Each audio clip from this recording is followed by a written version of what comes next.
Our correspondent Hani Mahmoud joins us now on the phone from Rafah. Hani, first of all, tell us what you know or what you're hearing about yet more people who are trying to get aid being shot at by Israeli forces.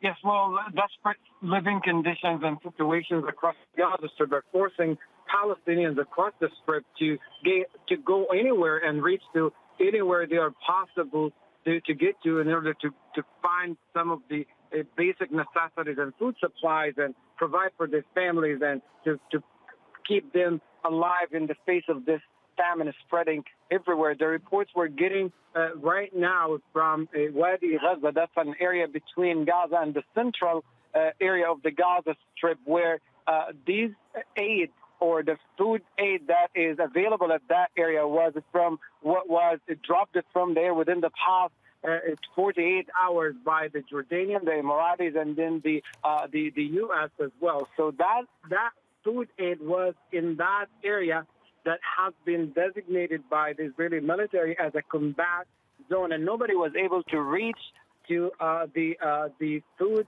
parcels that were dropped. As of today, and given the famine, the acute famine right now, where people are dying of dehydration and starvation, to try to reach to Wadi Gaza area to get to the food that is on the ground, and that's where they were shot at by heavy machine guns and by tank shells. There are 7 people reported killed right at the spot with several other injuries, and the fact that those injuries, we know from past experiences that because of non-operational health facilities, the people who are injured are at risk of losing their lives, as there is no way to get any proper medical intervention whatsoever. This is not the first incident happening. Within the past 4 days in a row, every aid convoy and every aided truck tried to make its way to Gaza in the northern part, obstructed by the Israeli military and by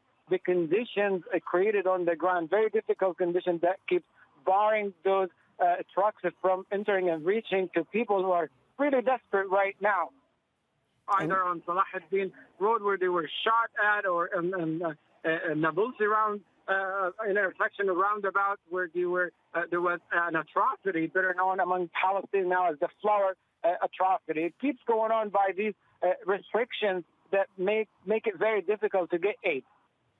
Hani Mahmoud bringing us the latest situation there in Gaza. Thanks very much, Hani.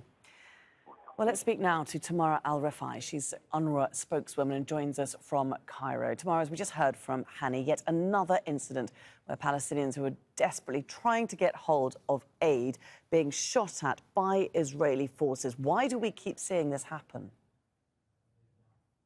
Because 90% of the population today in Gaza is facing high level of acute food insecurity. And therefore, anyone seeing a convoy of trucks, of aid trucks, going through their part of Gaza will jump on these trucks out of hunger and despair and fear, and will try to help themselves onto these convoys, especially as we're hearing more and more about children under the age of 2 now dying of hunger-related diseases and dehydration. The situation is so dire, the despair is so high, that any passage of trucks becomes an attraction to people who are hungry. And very few trucks are actually getting through. We're hearing of the World Food Programme having its first convoy being turned away at northern Gaza, at the edge of northern Gaza. One wonders why the Israelis are stopping any aid reaching those people in the north when they so desperately need it.